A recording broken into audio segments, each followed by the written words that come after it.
Yes, everybody, welcome back. My name is Stephen Howson, and this is 5 things that we learned watching Manchester United absolutely trounce AZ Alkmaar. Number 1, Mason Greenwood making history. Mason Greenwood became Manchester United's youngest scorer to score 2 or more goals in European competition.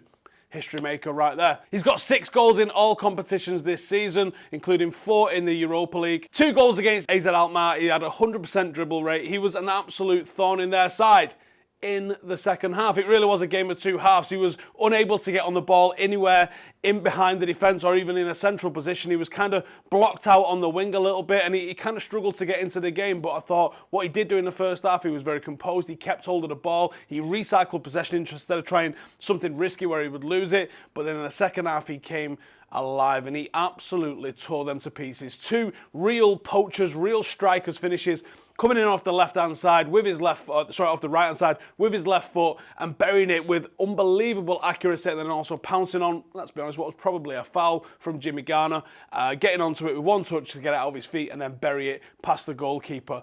Mason Greenwood, absolute dead-eye, continuing the sort of form that we saw in the academy and now doing it on the European stage. And we'll get to the level of what AZ Alkmaar are a little bit later on in the video, but you can't call these guys farmers. You can't say that this is a poor standard of opposition. This is a very good standard of opposition, and the fact that Mason's able to go and prove it, I think it shows he's being managed very well by Manchester United. So let's hope he gets some opportunities in the Premier League to go and prove that he can do it at this level as well. But it's all looking great so far for Mason Greenwood. Number 2, Brandon should be first choice. Brandon Williams showed last night against AZ Alkmaar that he is, well, he's first choice in my eyes, and he probably should be first choice in Ollie's eyes. But if he isn't, he is pushing hard to become that first choice defender. Yesterday we saw him win 100% of his ground duels against Alkmaar, 95% pass accuracy, 5 out of 6 accurate long balls, 100% dribble success, 1 clearance, 2 interceptions. The guy is actually making things happen.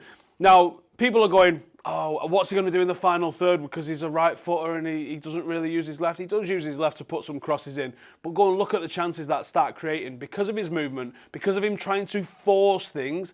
He's making it happen. He likes to use that outside of the foot pass to someone around about the edge of the D, and then he darts into the box. So many times United created chances on the back of his movement doing that. Absolutely pushing for that first place spot as left back. Number 3, AZ are no joke.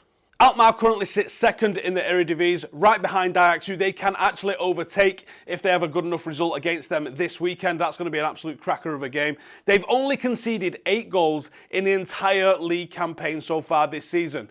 To give you a bit of an idea of how long that is, that's 1,440 minutes, plus a little bit of injury time probably. Manchester United carved them open in 11 minutes of top-class football yesterday, scoring 4 times. So in 11 minutes, we've scored half as many as they've conceded in 1,440 minutes. They've only lost 2 times this season. Their record coming into the game was 8 wins and 1 draw in their previous 9 games. They have by far the best defensive record in the Dutch league, and they haven't even conceded a goal in the league since October 19th.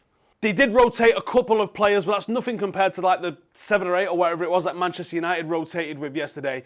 Manchester United and Ole Gunnar Solskjaer played a very, very young, very inexperienced side and absolutely schooled them. AZ are no joke, but these kids are no joke. Number 4, Ole Gunnar Solskjaer, Mr. Motivator. United did come out of the blocks in the second half, scoring those 4 goals in those 11 minutes, as we've seen.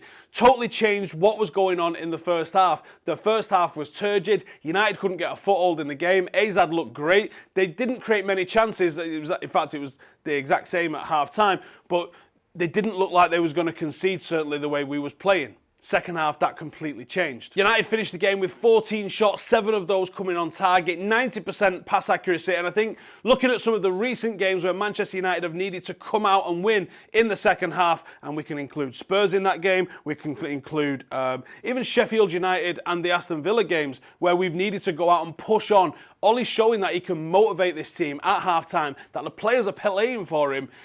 And let's just hope that we can keep this run going, because at the moment United look very, very tasty, but I think it's still only one loss from people absolutely crumbling. Number 5, one of the youngsters that we've not really spoken about too much on this little 5 things that we've learned this season, but one that we probably should be starting to really talk up. Many of you think that this guy is ready. Let's get into him. Can AXEL take a first team spot? Against Alkmaar, AXEL had 100% ground duels won, 91% pass accuracy, 100% dribble success, 1 interception, 92% passing accuracy throughout the competition. He averages only 0.3 tackles a game, and he's kept 2 clean sheets in 3 matches. AXEL Tuanzebe, many people touted him as a future Manchester United captain as he was coming through the academy. There's all sorts of little rumours and whispers that are sort of filtering out about how he talks to the rest of the squad, how he talks to the players, how he commands inside a dressing room. Maybe it's about time that we actually see this leadership on a more regular basis in the Premier League. Lindelof has done okay at times, and certain games suit him better than others, but the physical presence that you get when AXEL plays, I mean, he stood out above Harry Maguire yesterday, the £80 million England centre-half that we've got. I thought he looks great on the ball, he's so calm under pressure, and as you can see, tackles for a centre-half isn't something that you want loads of. At full-back, yeah, great, because that's where you're seeing the action going on, and that's why you got the likes of Wan-Bissaka absolutely smashing it, not just smashing it with numbers, but also a very high percentage of tackles won. What you're seeing with AXEL is, doesn't need to tackle. He's getting his blocks in, he's getting his positioning right, and he's stopping things happening, which is exactly what you want to see. I'd be actually terrified if my centre-halves were making anywhere near the sort of number of tackles that you're seeing the likes of Wan-Bissaka having to go and make, or even what Brandon Williams has been making.